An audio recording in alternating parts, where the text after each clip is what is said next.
Okay, we're here to talk about the housing market update in Dallas, Texas. You're going to want to stick around until the end of the video. We got an announcement that we're pretty excited about. Some of you are going to say, well, no kidding, we saw that coming a mile away. And some of you are going to be thinking, what is happening? So let's just get into it.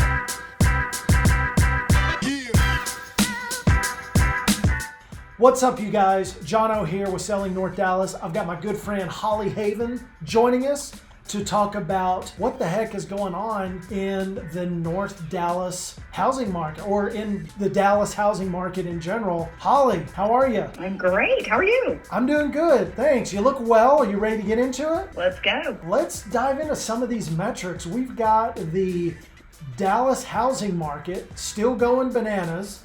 The Dallas-Fort Worth Metroplex is comprised of 5 major counties. You've got Dallas County, you've got Tarrant County just to the west, north of that to Denton County, and then over to the east to Collin County. Holly, are we still in a seller's market? What's going on? Oh my gosh, we are definitely still in a seller's market. If anybody's watching the national news, they need to turn it off. The national news is there to scare us. That's it. They just want to scare you into not making a decision today. And in real estate, a decision today is always better than a decision tomorrow. Man, you said it. All right, Holly, so I've got the Selling North Dallas Real Estate Market Update tool, that's a mouthful, on the screen, and we're looking at Collin County, but there's a lot of similarities. Just going from Dallas County, the inventory is up 2781. Same in Tarrant County, 3067. Denton County's up, Collin County's up. What the heck does that mean when we say the inventory is up? Well, I just watched your little pointer there. What is that? April, this had 634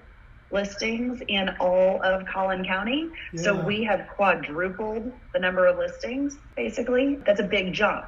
And that's a lot of what we're seeing and feeling in the market. It's interesting because towards the end of April was when that old market started to shut down and this new market kind of took hold. I personally felt it like Mother's Day weekend, 2022. That's when I felt the first little bit of this market shifting.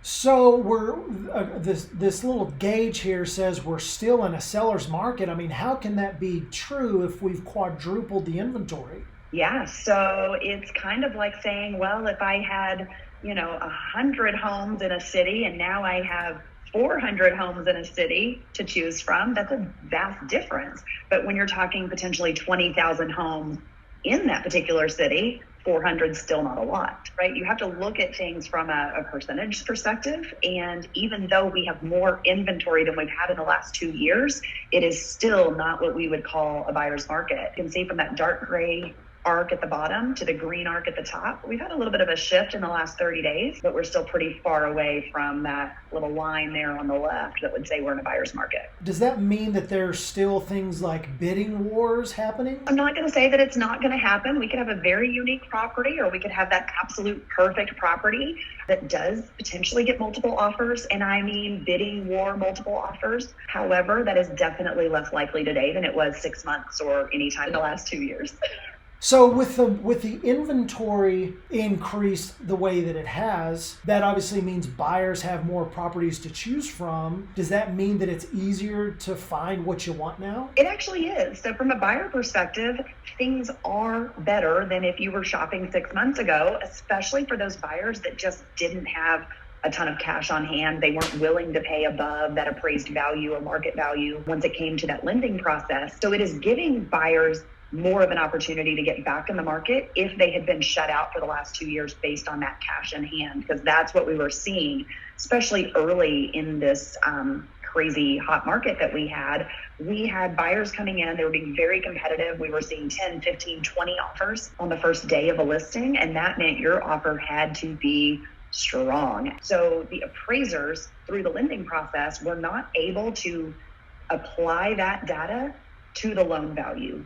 That's why we were seeing is what we would call the appraisal gap. So as we went over this 2 years and we continued to see people making 100,000 over, value offers, and then it got to where we were seeing 75,000, 50,000, 25,000, right? Then our appraisal gap was closing is what was happening. The values were getting higher because the data was finally catching up. Now that that piece has kind of passed, it's kind of slowed down. A lot of people have less access to cash right now. Maybe your cash is sitting in the stock market. You might have pulled it out 6 months ago, and maybe you're not willing to pull it out today. Yeah. That changes the game in the real estate market. But the good news for sellers is we had 2 years of those values continuing to increase because buyers said, this is what we're willing to pay. That becomes a marketable value.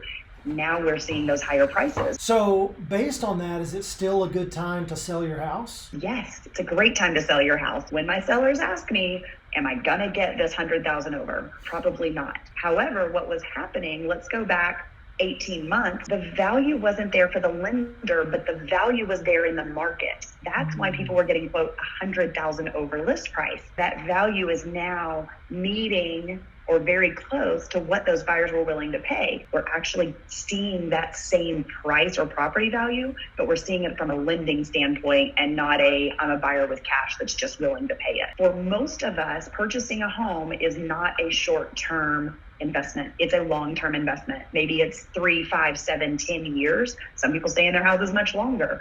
So what we have to do is say, okay, what's our purpose of purchasing this home? We want to live in it. We want to raise our family in it. Whatever it is, we're going to be here 5, 7, 10 years.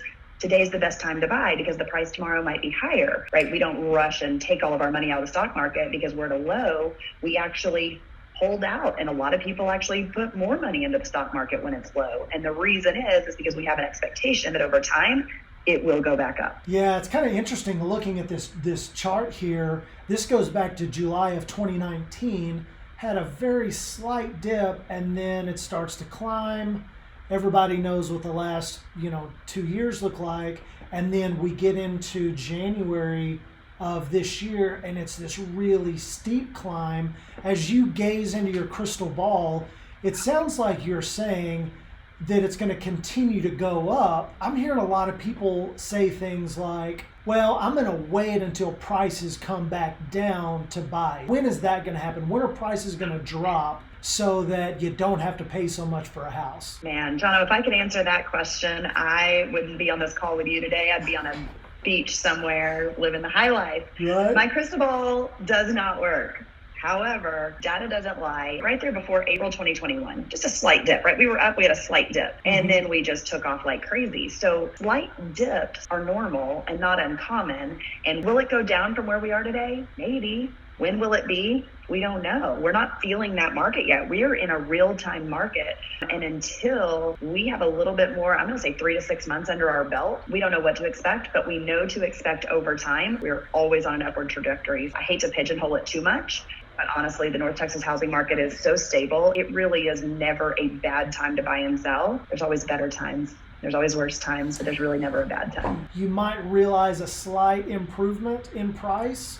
The chances are probably better than not that you're going to miss it by timing it, and you're going to be another one of those people that's kicking themselves because they didn't buy last year. Again, it depends on your motivation. If you need to make a move, you need to make a move. And it's really about buying the best home for you at the price point that you can afford, that puts you in a comfortable position. We do know that we're going to have some settling right now. We had such a massive push to North Texas, people moving from all states imaginable into North Texas, really a mass migration. So we know we came out of this, I called it buyer psychology for the last 2 years. The buyer psychology was, I have to pay this much in order to get there, or in order to get a house, or I have to be there by a certain date because my new job starts, or whatever, school starts, whatever it is. And we had one home to choose from that might work for that particular buyer because our inventory was so low. Our inventory is still considered low, but that same buyer today might have 5 or 7 or 10 homes to choose from in the city, in the school district, with the right square footage and all the things they actually are looking for. I used to take a buyer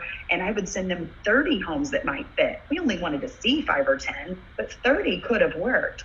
Now I send you 7 homes that could work, and we really only want to see 3 or 4. That's very different than one. Here's one that will work. Do you want it? And if you do, we got to go make the best offer like right now before you see it. That part is over. Yeah, it sounds like it's, although if you bought a year ago, you would pay less, but now with there being more options, it almost seems like the pressure's off a little bit. Definitely, because even a year ago, even if you paid less a year ago than what you would have paid today, you might have had to be so competitive that you were paying $50,000 cash out of pocket. A lot of buyers just did not have that ability. I mean, I don't just have a bunch of cash lying under my mattress that I can go spend on top of the appraised value of a property. So those appraisals caught up with that marketable value, and now we're able to structure that under a loan, and it just makes it more competitive for pretty much all buyers across the board. Even though the prices have gone up, so has that appraised value. So we're really actually in a much healthier market. It's not that we're now saying, hey, if you don't have $50,000 cash to throw on top of this plus your closing costs, we really don't have any options for you.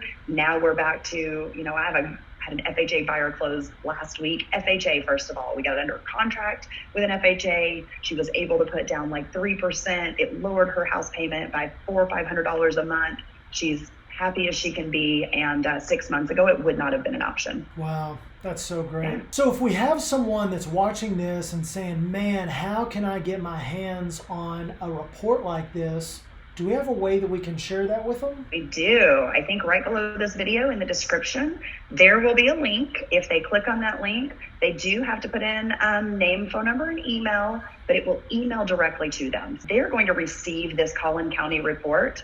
However, their screen is going to look exactly like this as they open it up. Right there, that top search bar, if you put your little pointer in there, search any city or zip. They just want to play around and look at the city they live in today. They can absolutely do that. Or they can look, at areas here in North Texas. Maybe they want to look at Prosper, Texas, or Salina, Texas, Frisco, right? They might want to be really specific. Let's say they live in Los Angeles right now and they want to look there. This will show them that report as well? Yeah, absolutely. Yep. Well, I think we mentioned at the beginning of the video that there was a major announcement. Yes. What's the big deal? What's the major announcement? Man, I think if anybody's seeing any of this logo on the screen that knows either one of us, they know that this might look a little different. For the last 4 years, I have been branded as Haven Home Team here in the Collin County, North Texas market as well. I believe you were branded as John Garms Real Estate. What's your branding going to be now, Jono? I'm kind of liking the Selling North Dallas Real Estate. What do you think, Holly? Yeah, I think we should do it. Let's decide right now. Let's just partner up, really give people what they want. Beauty and brain, who's who, we'll let them decide. That's awesome. That's exactly right. Holly and I are joining forces. We've been friends, 25 years? A lot of people may not know this, but whenever I would get stuck in real estate, who was my first phone call? The beauty or the brains. I'm not sure. The beauty or the brains. You decide. Well, Holly, thanks so much for hanging out with us. We're going to be bringing a market update like this every week so that you can stay on top of what the real estate market is doing here in Dallas, Texas and beyond. Thanks for joining us. We'll see you next time.